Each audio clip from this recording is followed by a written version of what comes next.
Fantasy mystery series Wednesday is finally here. It's a live-action spin-off of the animated hit, The Addams Family, directed by Tim Burton. Ortega as the cold, dark girl Wednesday. It's a combination of supernatural elements and gothic Effie style. Let's move on from the last video. The mayor is dying in the hospital. The killer had her trachea pulled out quietly. Wednesday looked at everyone at the funeral, knowing that one of them is responsible. Then a furtive figure in the distance attracted her attention. She followed the figure into the woods. Suddenly the man in black appeared from behind. Wednesday immediately drew his sword to protect himself, only to be knocked off his sword by his opponent's electric shock. The next moment she was smiling. The man turned out to be his uncle. Her uncle came here to escape some trouble. Wednesday found a temporary shelter for his uncle and recounted his recent experience. Fortunately, her uncle was well informed and recognized the monster in the portrait at a glance, and that there would be a detailed account in a former diary, and that journal is in the library of the Night Shadow Club. Wednesday came to the Night Shadow Club looking for the diary. She saw Xavier here instead. Xavier told her there were no monster books. Xavier saved her life, but he's still a suspect, and the reason he saved himself was because he liked her. Xavier was speechless on Wednesday and walked off in anger. Then my uncle appeared.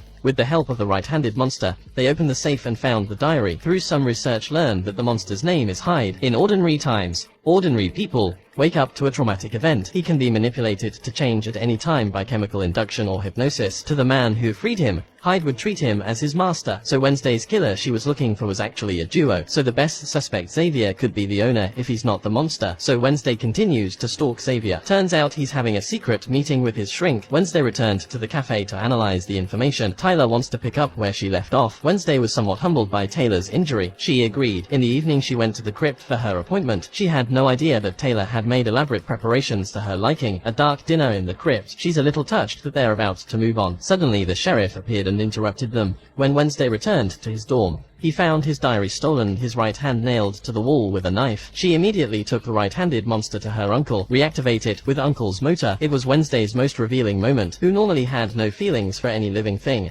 She looked at her friend with tears in her eyes. At the last moment, the right-handed monster came back to life by a whisker. Wednesday finally had enough. She decided to take her new revenge with her. Wednesday went straight to a therapist, point out to her face that she is Heidi's owner, because she can easily know everyone's psychological defects, and he came to work in a small town with such a high degree, because she was the little Garrett girl. She came back here to avenge the death of her family. The psychiatrist denied all the charges. Wednesday called the principal as soon as she leaves. Then she heard a noise in the office. When she opened it, it was the Hyde monster. The psychiatrist ended up badly injured. When she got to the hospital, she wasn't breathing. Wednesday knew it had to be Xavier. She waited early in the studio. The drawing of the shrink and the fact that the victim's belongings were found on the desk all prove that Xavier is the monster. Killed the doctor to keep him quiet, because it got out. Let the cops arrest Xavier when he shows up. At last the matter came to an end. Wednesday was finally able to face up to his relationship with Taylor. She came to the coffee shop and made her intentions known to Taylor. When it got strong, they kissed, but she fell into a reverie again. The scene of the psychiatrist's murder comes to mind, and that monster slowly reverted to human form, and it was Tyrann.